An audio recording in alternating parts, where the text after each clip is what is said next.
Gracias, Beatriz. Gracias al doctor Sánchez Berzaín y al Instituto Interamericano por invitarnos siempre y tomarnos en cuenta para este intercambio que es tan rico en historia, en conocimiento y también que nos proyecta de dónde venimos, dónde estamos y hacia dónde vamos o hacia dónde podríamos ir. Este lunes estaremos celebrando la victoria del pueblo cubano, de la revolución cubana sobre el odio. Hashtag Cuba, hashtag Cuba por la paz, hashtag vamos con todo, hashtag aquí estamos. Eso fue lo que escribió en su cuenta de Twitter el títere Raúl Castro, Miguel Díaz-Canel, al referirse al 11 de julio, la fecha en la que el pueblo cubano decidió por primera vez en más de 6 décadas alzar su voz en las calles para reclamar por su libertad. Y empiezo citando esto porque es una estrategia barata y burda del castrismo y del castrochavismo llamar amor al odio, paz a la guerra y luz a las tinieblas. Aunque suena a estrategia disparatada, la usan en la búsqueda de implementar una realidad paralela, tragándose en muchas ocasiones y sin ninguna vergüenza sus propias palabras. Cuando la dictadura cubana inició, estaba clarísima que debía de internacionalizar el método y exportarlo en nombre de un socialismo para que los pueblos de las Américas fuesen más iguales. Lo que es hoy en día igual en esos pueblos es la pobreza, la miseria, la represión, la violación a los derechos humanos y la conculcación de las libertades públicas. En Nicaragua, la esperpéntica y malévola consorte del dictador y usurpador del poder, Daniel Ortega, que a la vez es vicedictadora y vocera de ese régimen, Rosario Murillo, repite en sus letanías de todos los mediodías, odio nunca más. Es decir, lo mismo que dijo Díaz-Canel en el hashtag del lunes pasado. Esto en referencia a lo ocurrido en Nicaragua desde abril del 2018, cuando la mayoría del pueblo salió masivamente a las calles exigiendo su salida del poder y fue brutalmente reprimido, obedeciendo a su orden de vamos con todo, que también figura en uno de los hashtags del títere cubano. Así es, con esa estrategia de embuste, así es como se autoproclaman cristianos y emprenden una irracional persecución contra la Iglesia Católica, a tal punto que encarcelan sacerdotes. Hoy, mientras estamos acá, otro sacerdote ha sido encarcelado en Nicaragua, es Monseñor José Leonardo Urbina, de una iglesia del centro de mi país, acusado de violación porque a una niña se le ocurrió acusarlo y bueno, quien te investiga está coludido con quien está en el poder en el sistema penal y entonces, por tanto, todo el sistema está en contra tuyo independientemente de que las pruebas no existan. Otro padre está encarcelado en Nicaragua.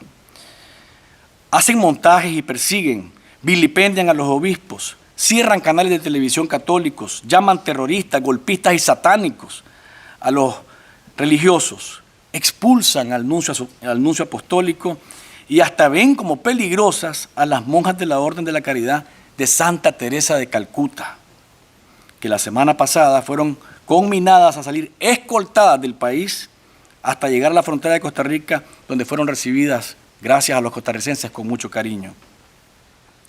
Su delito: ayudar a ancianos desvalidos, enfermos, gente pobre, muchachos con problemas de adicción y gente de abajo.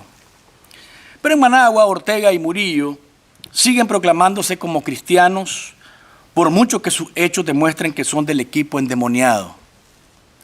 Y es así como desde una narrativa inventada, de una perversa realidad paralela, llaman héroes de la paz a criminales a sueldos que asesinan, encarcelan y torturan a sus opositores.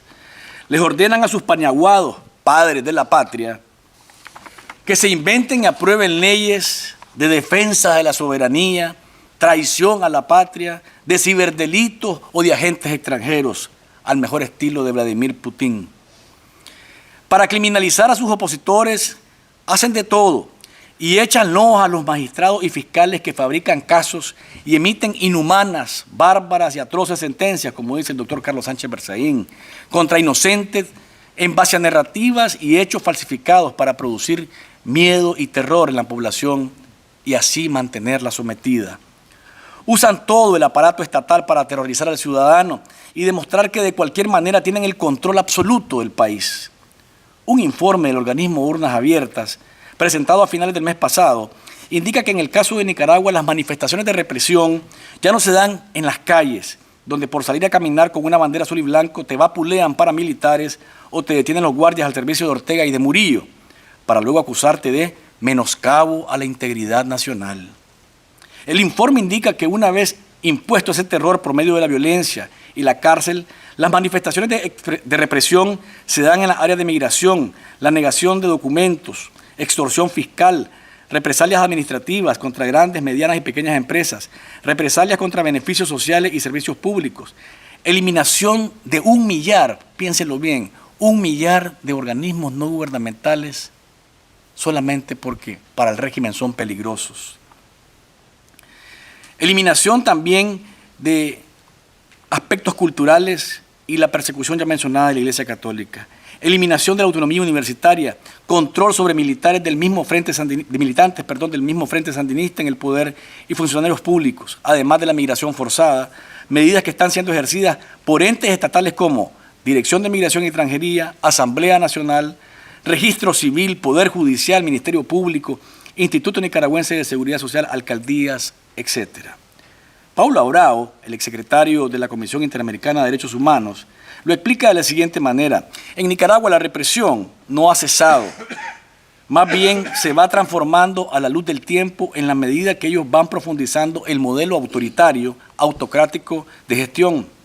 Además, el estado de impunidad en Nicaragua está enraizado en toda la estructura estatal y que esto profundiza un modelo de desconfianza hacia las autoridades de parte de los ciudadanos, quienes al final no tienen a quién recurrir para proteger sus derechos. En el terrorismo de Estado del castrochavismo se ha establecido un apartheid, en donde las leyes y la justicia solo sirven de verdad a quienes son parte de la estructura de los mafiosos que ocupan el poder. Si el ciudadano quiere estar tranquilo, no debe meterse en nada, no debe hablar de política, debe mantenerse al margen de todo esto.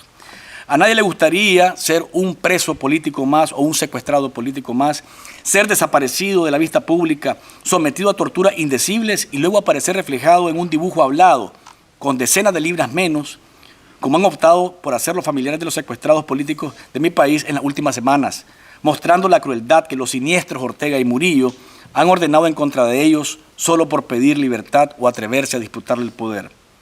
Es decir, poco a poco, por medio de la utilización de métodos ilegítimos por parte de estos regímenes, orientados a producir miedo o terror en la población, se imponen modelos de pensamiento único, partido único y modos de vivir único. Cabe mencionar que todo lo descrito ocurre a la vista y paciencia de la comunidad democrática internacional, como lo han mencionado acá mis antecesores y otros panelistas. Voy cerrando. El problema, amigos, es que seguimos tratando como delincuentes, como estadistas a delincuentes y no dimensionamos lo que están haciendo de verdad. Este clan mafioso que usa el Estado para cometer crímenes transnacionales, crímenes de lesa humanidad y destruir los sistemas democráticos, camina impune. Y todo se vuelve más difícil cuando el Papa Francisco se confiesa casi enamorado de la madre de las dictaduras, afirmando que tiene una relación humana con Raúl Castro y una amistad, y que la Cuba sometida por más de 6 décadas al oprobio es grande y es un símbolo. ¿A qué se referirá el Papa? Ustedes tienen la respuesta mejor que yo. Daniel Ortega, Miguel Díaz-Canel, Nicolás Maduro, Luis Arce, por mencionar a los malandros de nuestra región, deberían estar presos, acusados por delitos contemplados en la Convención de Palermo. Pero sabidos de que no existe temple ni voluntad política para hacer esto, siguen sometiendo a sus pueblos al martirio del terrorismo de Estado para consolidar sus dictaduras. ¿Hasta cuándo? Este foro sirve para alzar la voz y que se den cuenta que seguimos y seguiremos luchando para extirpar este cáncer. Muchas gracias.